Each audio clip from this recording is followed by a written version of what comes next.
নমস্কার, আমি দিবাকর। আপনারা দেখছেন জাগরণ বাংলা। আজকে ফলতা বিধানসভায় রিপোল রয়েছে। আপনারা জানেন গোটা রাজ্যের নজর রয়েছে এই নির্বাচনের ওপরে। এখন আপনারা অনেকেই হয়তো বলতে পারেন যে তৃণমূলের প্রার্থী তো আগেই মাঠ ছেড়ে পালিয়ে গেছে, পুষ্পা, জাহাঙ্গীর আগেই পালিয়ে গেছে, স্যারেন্ডার করে দিয়েছে। তাহলে এই নির্বাচন নিয়ে কেন এত মাতামাতি, এত কেন আলোচনা হচ্ছে? আলোচনা হচ্ছে এই কারণেই, এই নির্বাচন ঠিক করবে আগামী দিনে তৃণমূলের জায়গায় বিরোধী দল হিসাবে কে উঠে আসবে। আমি কালকের ভিডিওতেই আপনাকে বলেছিলাম যে পরবর্তী নির্বাচন, জেনারেল ইলেকশন যে রয়েছে, লোকসভা নির্বাচন রয়েছে, সেই নির্বাচনে তৃণমূল 3% ভোটও পাবে না, 3% ভোট পাবে না তৃণমূল কংগ্রেস। আমি আপনাদেরকে দায়িত্ব নিয়ে বলেছিলাম। তাহলে বিরোধী ভোটটা কোথায় যাবে?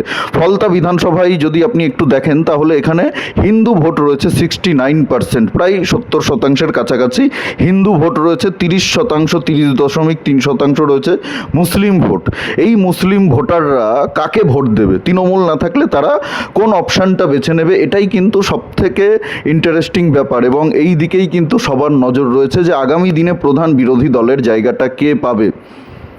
সিপিএম, কংগ্রেস, নওশাদ সিদ্দিকী, নাকি হুমায়ুন কবিরের রাজনৈতিক দল? মুসলিমরা কাকে বেছে নেবে? গতকালকের ভিডিওতেই আমি আপনাদেরকে বলেছিলাম যে তৃণমূল কংগ্রেস পরবর্তী নির্বাচনে 3% ভোটও পাবে না। সেই ভিডিওতে একজন দাদা কমেন্ট করেছেন, দিবাকর বাবু আপনার ধারণা ভুল, তৃণমূল আর ইসলাম সমর্থক সংখ্যালঘুদের ভোট তৃণমূল পাবে, সেটা 3%-এর অনেক বেশি। পশ্চিমবঙ্গে যা কিছু সর্বনাশ তা এই সংখ্যালঘু ভোটের জন্যই হয়েছে। সংখ্যালঘুরা রাজনৈতিক সচেতনতায় ভোট দেয় না, ইসলামিক দেশ গঠন এদের মূল এজেন্ডা। মুসলমান বেশি অথচ ইসলামিক দেশ নয়, এমন একটা দেশ আছে কি? আমাকে উনি কমেন্টটা করেছেন। দেখুন দাদা, আপনার হয়তো এই বিষয়ে দৃষ্টিভঙ্গি আলাদা হতে পারে, কিন্তু আমি যতটুকু বুঝি সেটা হচ্ছে মুসলমানরা কখনো ডুবন্ত নৌকাতে পা রাখে না। এরা খুব বুদ্ধিমান, রাজনৈতিক দিক থেকে এরা আমাদের থেকে অনেক বেশি সচেতন। এরা ডুবন্ত নৌকাতে পা রাখে না। তৃণমূল কংগ্রেসের নৌকা যে ডুবে গেছে সেটা মুসলমানরা খুব ভালো করে বুঝে গেছে। বিশেষ করে ওই পার্ক সার্কাসে যখন লাঠি পেটা হয়েছে, তখন এরা খুব ভালো করেই বুঝে গেছে যে তৃণমূল আমাদের জন্য রাস্তায় নামেনি, তৃণমূল আমাদের জন্য আর রাস্তায় নামবে না, তৃণমূল আমাদের পাশে নেই।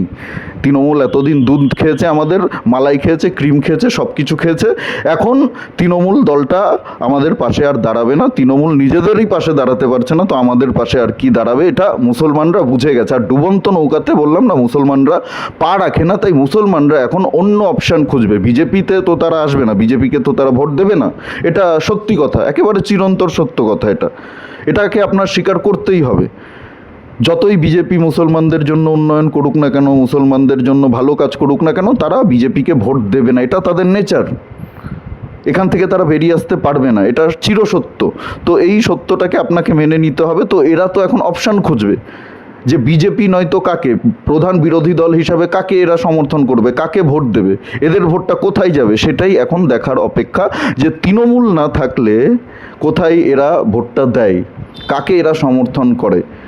সেটা কি সিপিএম, সেটা কি নওশাদ সিদ্দিকীর আইএসএফ, নাকি সেটা হুমায়ুন পার্টির রাজনৈতিক দল, নাকি অন্য কোনো নতুন রাজনৈতিক দলের উত্থান হবে পশ্চিমবঙ্গে, সেটা এই ফলতা বিধানসভা নির্বাচনের ফলাফল ঠিক করে দেবে। তাই আমার কাছে এই নির্বাচনটা কিন্তু খুবই গুরুত্বপূর্ণ। এই নির্বাচনের দিকে পশ্চিমবঙ্গে যারা রাজনীতির বিষয়ে একটু খোঁজখবর রাখেন, রাজনৈতিক সচেতন ব্যক্তি রয়েছেন, তারা নজর রাখছেন যে ফলতায় কি হতে চলেছে। তৃণমূল তো ওয়াক ওভার করে দিয়েছে, তৃণমূল ময়দান ছেড়ে পালিয়ে গেছে, জাহাঙ্গীর ময়দান ছেড়ে পালিয়ে গেছে। তার কারণ জাহাঙ্গীরের কিছু করারও ছিল না। কালকেই আমি বলেছি আপনাদেরকে, ভাইপো জাহাঙ্গীরের পিঠে যে হাত রেখেছিল, মাথায় যে হাত রেখেছিল, জাহাঙ্গীরের যে মেন খুঁটি ছিল, সেই ভাইপোই তো এখন বাড়ি থেকে বেরোনোর সাহস পাচ্ছে না।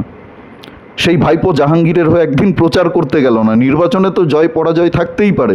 বিজেপি 2021-এ হারেনি, তারপরে তো বিজেপি আবার উঠে দাঁড়িয়েছে, আবার লড়াই করেছে।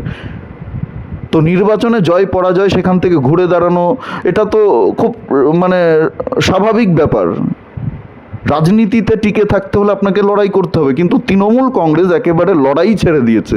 পিসি, ভাইপো, কেউ একজন প্রার্থী, এতটা গুরুত্বপূর্ণ একটা নির্বাচন, এটা হেরে যাওয়ার পরেও যে তৃণমূল আবার ফিরে আসতে পারবে কিনা, সেই ইঙ্গিতটা তৃণমূল দিতে পারতো যদি এই তৃণমূল দলটা লড়াই করতো। ফলতা বিধানসভা নির্বাচনে নিজেদের সর্বোচ্চ দিয়ে লড়াইটা করতে পারতো, একটা টেক্কা দিতে পারতো, দ্বিতীয় পজিশনেও থাকতে পারতো বিজেপিকে টেক্কা দিয়ে। সেই জায়গাটাও তৃণমূল রাখলো না। তাহলে তৃণমূল যে আগামী লোকসভা নির্বাচনে বা পরবর্তী যে লোকাল বডি ইলেকশনগুলো রয়েছে, সেটা পঞ্চায়েত নির্বাচন হোক বা পৌরসভা নির্বাচন হোক, সেই নির্বাচনগুলোতে কতটা ছাপ ফেলতে পারবে পশ্চিমবঙ্গে, কতটা তারা পশ্চিমবঙ্গে নিজেদের অস্তিত্ব টিকিয়ে রাখতে পারবে, সেই নিয়ে তো সন্দেহ রয়েছেই। আর এই সন্দেহটা আরও বেশি করে সামনে আসছে, তার কারণ প্রার্থী এখানে পালিয়ে গেছে। এটা নিয়ে না ভাইপো মুখ খুলছে, না পিসি মুখ খুলছে, তৃণমূলের কোনো বড় নেতারা মুখ খুলছে না। তো এই অবস্থায় দাঁড়িয়ে তৃণমূলকে নিয়ে এখন আমার মনে হয় না বেশি আলোচনা করার প্রয়োজন রয়েছে। তৃণমূল যে পাপ করেছে 15 বছর, সেই পাপের ফল তো তৃণমূলকে পেতেই হবে। সেখান থেকে পাপ বাপ কেউ ছাড়ে না, কিছু করার নেই, পাপের ফল পেতেই হবে। এখন আমাদের যেটা আলোচনার বিষয় সেটা হচ্ছে বিজেপির বিরুদ্ধে প্রধান শক্তি হিসাবে কারা উঠে আসবে আগামী দিনে। সিপিএমকে কি আবার মানুষ ভরসা করবে? আমার তো মনে হয় না সিপিএমকে আবার মানুষ ভরসা করবে। বাংলার মানুষ একবার যেই রাজনৈতিক দলকে ছুঁড়ে ফেলে দেয় ক্ষমতা থেকে, সেই রাজনৈতিক দল দ্বিতীয়বার ফিরে আসে না, সেই সম্ভাবনা নেই। সিপিএম যতই চিৎকার চেঁচামেচি করুক না কেন, যতই ভালো ভালো কথা বলুক না কেন, সুন্দর সুন্দর কথা বলুক না, তাদের যে কালো ইতিহাস, সেই ইতিহাস তো কেউ ভুলে যায়নি। বিজন সেতুতে কিভাবে তারা পুড়িয়ে মেরেছিল হিন্দু সাধুদেরকে, সেই ইতিহাস মানুষ ভুলে যায়নি। কিভাবে ছেলের রক্তমাখা হাতে মাকে ভাত খাইয়েছিল, ভাত মেখে খাইয়েছিল, সেই ইতিহাস ভুলে যায়নি। ধানতলায় কিভাবে সিপিএমের নেতারা, মুসলিম নেতারা বরযাত্রীর বাস থামিয়ে মহিলাদেরকে গণধর্ষণ করেছিল, সেই ঘটনা ভুলে যায়নি। বানতলার ঘটনা ভুলে যায়নি, মরিচঝাপির ঘটনা ভুলে যায়নি। কিভাবে ইউনিয়নবাজি করে এক একটা কলকারখানার গেটে লাল ঝান্ডা পুঁতে এই রাজ্য থেকে শিল্পের কবর খুঁড়েছিল সিপিএম, সেটা ভুলে যায়নি বাংলার মানুষ। তো সিপিএম কতটা প্রাসঙ্গিক হবে এবং সংখ্যালঘু ভোটটা আদৌ কি সিপিএম পাবে কিনা সেই দিকে নজর রয়েছে। সেটা তো বিধানসভা নির্বাচনের ফলাফল বিধানসভা নির্বাচনের ফলাফল বেরোলেই বোঝা যাবে যে এই 30% মুসলমানরা কোন দিকে ঝুঁকছে। এখন সিপিএমের সঙ্গে যেহেতু আইএসএফের জোট রয়েছে, সেই ক্ষেত্রে আমার মনে হয় কিছুটা ভোট, মুসলিম ভোট সিপিএম পেতে পারে। তবে এই সব এলাকায় যেখানে মুসলিমরা সংখ্যায় বেশি, সেখানে আমার মনে হয় না পরবর্তী দিনে আইএসএফ বা নওশাদ সিদ্দিকী সিপিএমের সঙ্গে কোনো রকম কম্প্রোমাইজ করবে, কোনো রকম সমঝোতা করবে। তারাও চাইছে আগামী দিনে পশ্চিমবঙ্গে তাদের সংখ্যা বাড়াতে, তাদের গুরুত্ব বাড়াতে। সিপিএমের লেজ ধরে তারা তো চিরকাল রাজনীতি করবে না,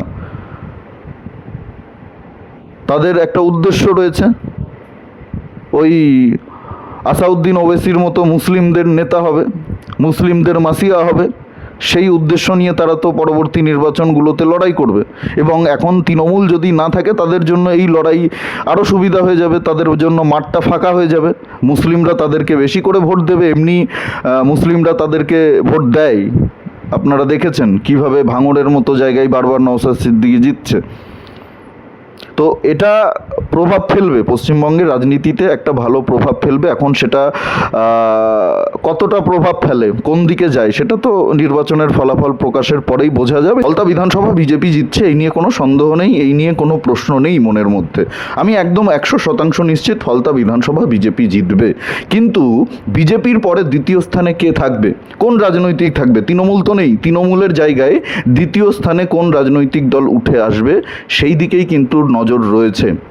এবং সেই জায়গা থেকেই পশ্চিমবঙ্গে আগামী দিনের রাজনীতিটা কেমন হবে, তৃণমূলকে ছাড়া পশ্চিমবঙ্গের রাজনীতিটা আগামী দিনে কেমন হবে, সেই রূপরেখা কিন্তু সামনে আসবে। এই বিষয়ে আপনাদের কি মতামত অবশ্যই কমেন্টে জানাতে ভুলবেন না। আর ভিডিওটি ভালো লাগলে অবশ্যই প্রচুর পরিমাণে শেয়ার করুন, সকলের কাছে পৌঁছে দিন। আমাদের জাগরণ বাংলা ইউটিউব চ্যানেলে নতুন হলে অবশ্যই চ্যানেলটি সাবস্ক্রাইব করে পাশে থাকুন, পাশের বেল আইকনটি প্রেস করে দিন। আমাদের প্রতিটি ভিডিওর নোটিফিকেশান আপনাদের কাছে সবার আগে পৌঁছে যাবে। সবাই খুব ভালো থাকুন, সুস্থ থাকুন, আশেপাশে সবার খেয়াল রাখুন। জয় হিন্দ, বন্দে মাতরম, ভারত মাতা কি জয়।